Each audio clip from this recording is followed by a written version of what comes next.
ஏனோ தானே நம்ம சௌகரியத்துக்கு செய்ய மாட்டோம்.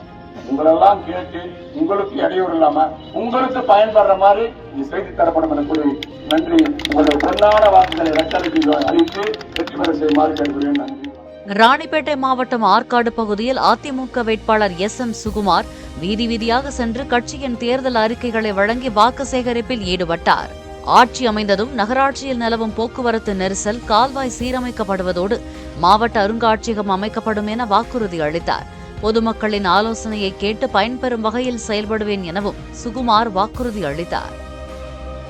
மிகவும் தரமான ஆங்காங்க இருக்கின்ற நிறைய இடத்துல அந்த காலத்துல கட்டின காவா அப்படியே இருக்குது. இன்னைக்கு மக்கள் நிறைய பணம் பெற்றுட்டாங்க.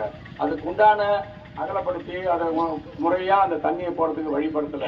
கொசு தொல்லை அதிகமா இருக்குது இன்னைக்கு ஆற்காட்டுல. அது மிக அதிகமான கொசு தொல்லை. அதுக்கு மருந்து அடிக்கிறது இல்ல, பிளீச்சிங் பவுடர் போறதில்ல, சுண்ணாம்பு போறதில்ல, அதெல்லாம் கிடையாது. ஏதோ ஏனா தானால் பணி நடந்து கொண்டிருக்குது.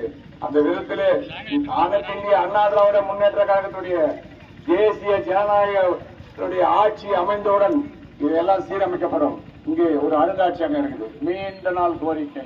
அந்த அருங்காட்சியகம் முறையான இடத்துல அரசாங்கத்து மூலியமா கட்டடம் கட்டி அதை நல்ல அதற்கு உண்டான மீதி இருக்கிற பொருள்கள்லாம் எடுத்தாந்து வச்சு அந்த அருங்காட்சியகம் இருக்கின்ற பிள்ளைகளுக்கு புரிகிற மாதிரி அது வைக்கப்படும். அது மட்டுமல்ல, இந்த பகுதியில நிறைய டிராபிக் ஜாம், நம்ம கலோர் ரோட்ல டிராபிக் ஜாம். அந்த டிராபிக் ஜாமை எப்படி கட்டுப்படுத்துறது? அதை வியாபாரமும் நடக்கணும், மக்களும் போகணும்.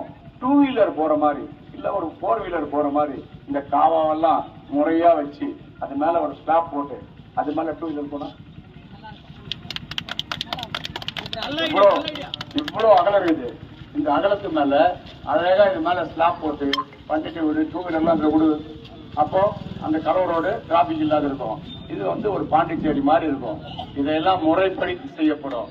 அதற்குண்டான வல்லுநர்களை கொண்டு வந்து, அதற்குண்டான மூத்த என்ஜினியர்களை கொண்டு வந்து அவர்கள் சொல்ற அறிவுரை எல்லாம் வச்சு எல்லாம் நீங்க இருக்கிற வியாபாரிகள், இங்க இருக்கிற குடிமக்கள் எல்லாம் வச்சு பேசி அதை ஏனோ தானே நம்ம சௌகரியத்துக்கு செய்ய மாட்டோம். உங்களெல்லாம் கேட்டு உங்களுக்கு இடையூறு இல்லாம உங்களுக்கு பயன்படுற மாதிரி இது செய்தி தரப்படும் என கூறி நன்றி. உங்களுடைய பொன்னான வாக்குகளை ரெட்டலைக்கு அளித்து வெற்றி பெற செய்யும்.